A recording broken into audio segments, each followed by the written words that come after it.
E se você morasse numa cidade tranquila no interior da Inglaterra quando ela é invadida pelo ursinho Pooh e seus amigos? Infelizmente eles não levam apenas o mel, mas também os dentes e garras afiadas que os bichos mutantes vão usar para comer todo mundo, incluindo você. Essa é a história de Ursinho Pooh Sangue Mel 2, filme lançado em 2024 e que continua a história de Ursinho Pooh Sangue Mel 1. Antes, se inscreve no canal para assistir os próximos vídeos do Poohniverse. E sim, tem muito mais filmes de personagens de criança esperando para ser deturpado por essa galera doentia. Além disso, não esquece o mais importante, derrama o seu mel mais barato nesse like. Não esquece de dar o like e seguir o canal.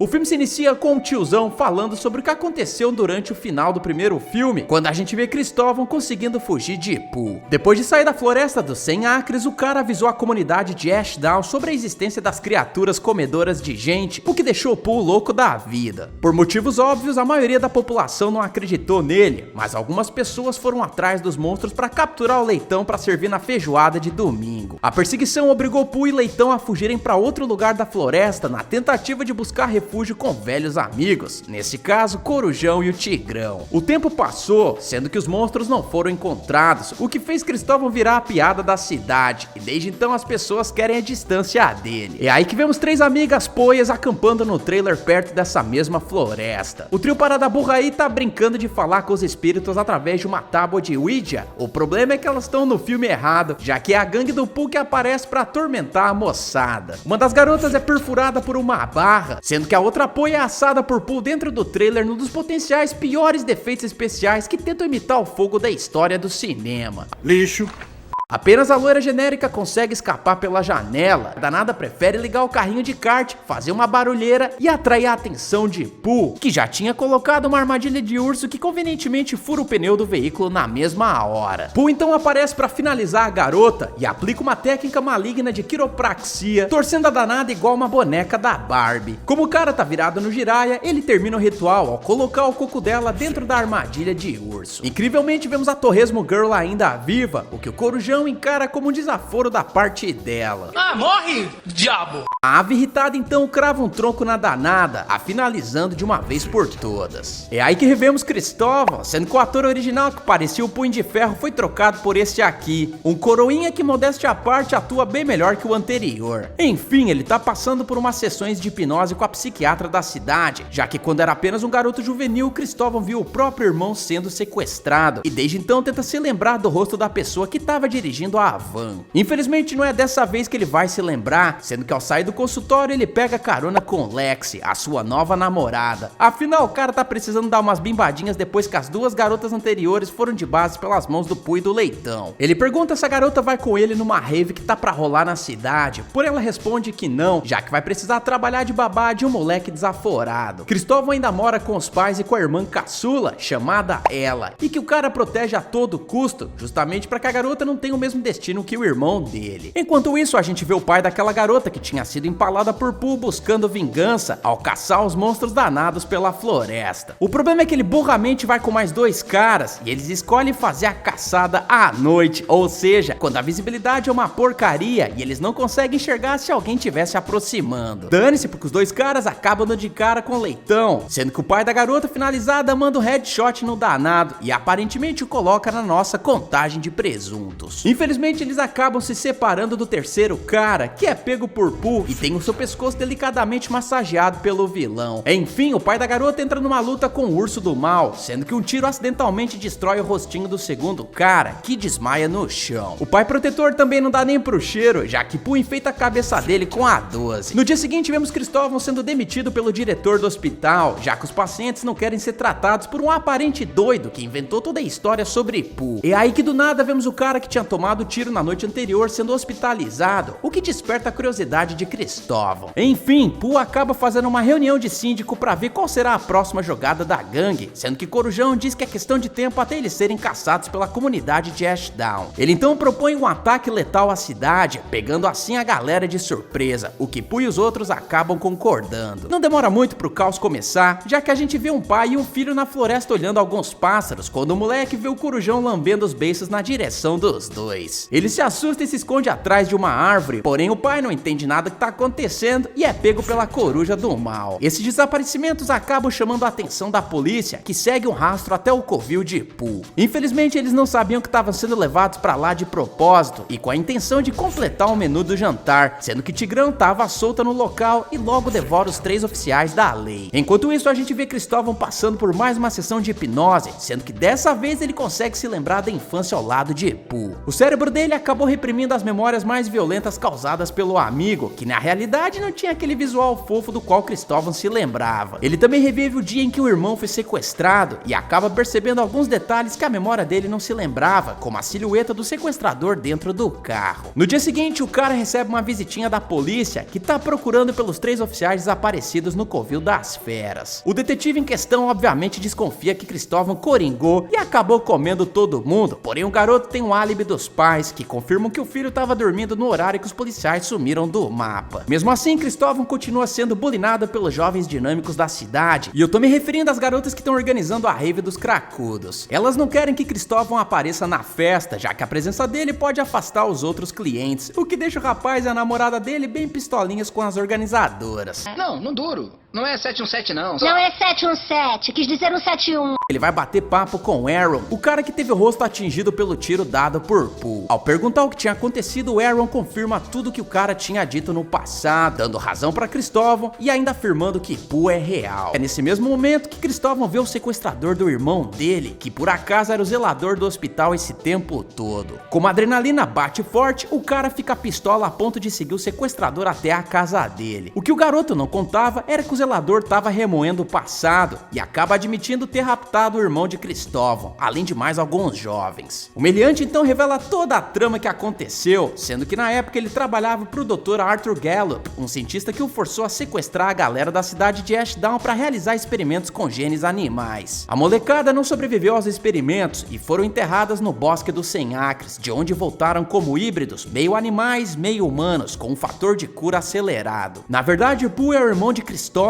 porém agora a criatura tá com a mente completamente corrompida e não se lembra do passado antes de virar cobaia no laboratório clandestino. O zelador também disse que se arrependeu algum tempo mais tarde e decidiu assim meter bala no cientista do mal. Não conseguindo viver com essa culpa, ele decide testar a eficiência de uma pistola que ele tinha comprado na própria fuça, deixando Cristóvão dando um ataque de pelanca. Nesse meio tempo a gente também vê um amigo do nosso protagonista passando o inferno nas mãos do corujão, que invade a casa dele, o domina de uma forma muito estranha e ainda cospe um ácido que derrete a cara do rapaz. Enquanto isso tá rolando, a gente vê a namorada de Cristóvão cuidando de um pirralho. Aliás, ótima referência às franquias do Jason e do Freddy Krueger, já que o moleque tá usando a famosa máscara de rock e o suéter do vilão de A Hora do Pesadelo. Por falar em referências, a gente vê esse filme brincando com o conceito de metalinguagem, ou seja, um filme dentro de outro filme, já que o moleque tá assistindo a Ursinho Pooh Sangue Mel 1 na TV. Agora vocês devem estar se perguntando, ué, mas como é que isso é possível? Então, no mundo real, a produtora do Ponyverse percebeu que o primeiro longa tinha sido um balde de cocô no quesito qualidade e simplesmente transformou a história em um filme fictício que se baseia no depoimento dado por Cristóvão. O que eu quero dizer é que a treta na floresta realmente aconteceu, mas não do jeito que a gente viu lá no primeiro filme, que Hollywood simplesmente adaptou do jeito que eles quiseram, o que deu até superpoderes pro ursinho Pooh. Enfim, o moleque vai dormir, porém a babá o acorda já que alguém tá arrombando a porta da casa. Infelizmente eles percebem que se trata de Pooh, que logo quebra o carrinho da 25 de março. A galera então espertamente foge da propriedade e dão de cara com a polícia, que tinha ido dar um confere na casa porque o avô do moleque era o chefe da corporação. 2 guardas fazem uma inspeção na propriedade. O problema é que eles cometem o clássico erro em filmes de terror: se separar. Pô, cara, de novo! Uma policial vai conferir a garagem da casa e acaba tendo o braço separado do resto do corpo por Pooh, que ainda dá uma surra de toquinho na danada, finalizando com um cotoco enfiado na goela dela. Vendo que a parada tá ficando fora de controle, Lex liga pra Cristóvão e diz que os pais dele podem estar na mira do ursão. Pode crer, porque o fã de mel já tá na casa do irmão humano, que tá equipado com uma armadilha de urso acoplada a uma corrente de ferro. Eu não tenho ideia de como que essa parada pode ser funcional, mas quem liga? Afinal é um filme sobre personagens infantis Ortiz comendo as pessoas. A primeira parente a ir pra vala é a mãe de Cristóvão, que tem a cara triplamente tramotinada por facas viradas pra cima que a mulher burramente tinha colocado na máquina de secar a louça. Eu digo isso porque no início do filme ela tinha feito exatamente a mesma coisa e ainda comentou o ato burro em voz alta. Dane-se porque Cristóvão chega em casa só pra descobrir que o pai dele virou marmita e além disso a irmã dele foi raptada por Pooh. Como nosso herói tinha pegado o carro emprestado com o zelador abatido, Cristóvão acaba descobrindo que o veículo estava equipado com o rádio de polícia, onde ele escuta que tá rolando um bagulho doido na rave da cidade. Já se inscreveu no canal?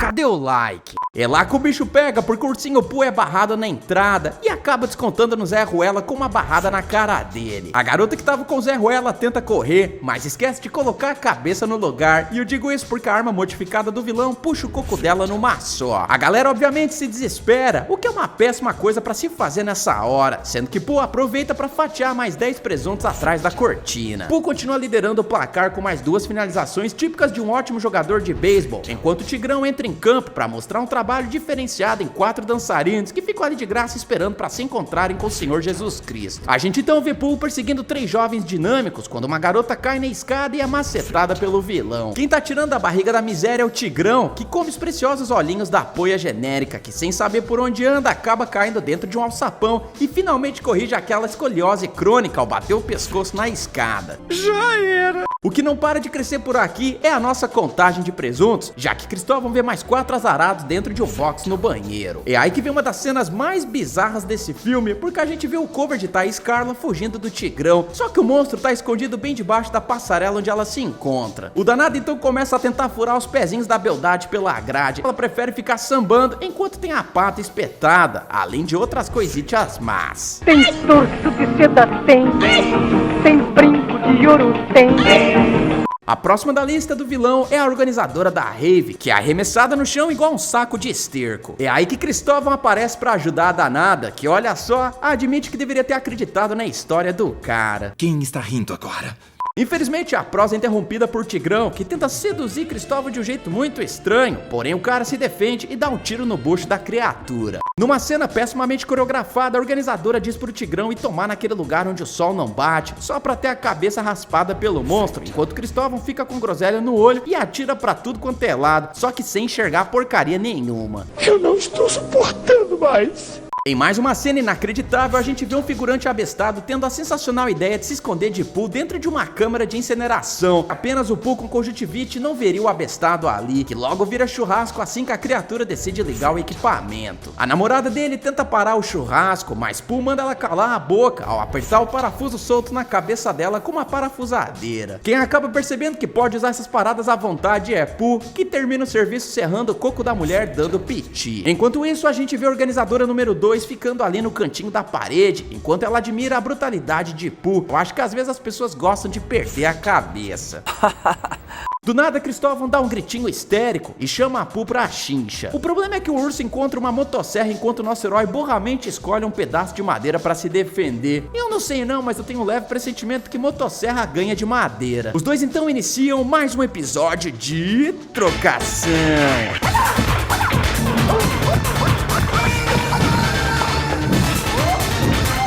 Infelizmente, Pooh leva vantagem e perfura um tanque de combustível, o que faz a lâmina da serra pegar fogo e assustar o Cristóvão o suficiente para ele dar um ataque de pelanca. Pooh perde tempo enquanto admira a cova de onde ele tinha ressuscitado no passado, sendo que de alguma forma as lembranças do garoto começam a atormentá-lo, e ele fica em dúvida se manda o Cristóvão de base. Felizmente ele fica com a primeira opção e esgoela Cristóvão, que acaba sendo salvo pelo jogo de corpo de Lexi, que tenta descer o sabugo no urso raivoso. Infelizmente ela é dominada e tá prestes a perder um pouco de beleza assim que a cara dela beijar a motosserra. É aí que Cristóvão encontra um machado e dá o golpe final no irmão mutante, rachando o coco dele em 2. Esquece isso porque a polícia aparece e vemos a irmã de Cristóvão saindo da viatura. O policial então diz que o nosso herói é um imbecil, já que a garotinha tava na casa dele esse tempo todo e não tinha sido raptada por Pooh.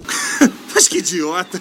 É aí que Cristóvão, Lex e ela vão embora dentro de uma viatura, enquanto toca uma música do Justin Bieber genérico, que por algum motivo eu não compreendo porque que tá tocando nessa hora, já que essa trilha sonora não tem nada a ver com o tom da cena. Enfim, numa cena pós-créditos nós vemos duas coisas. Primeiramente, as artes dos próximos filmes desse universo, que vão incorporar desde o Bambi demoníaco até o Pinóquio sanguinário. Segundamente, a gente viu o Corujão e o Tigrão jurando se vingar de Cristóvão, ao mesmo tempo que os presuntos de Leitão e Pooh começam a se regenerar. Não esquece o like, eu espero que vocês tenham gostado, eu vejo vocês no próximo vídeo e valeu!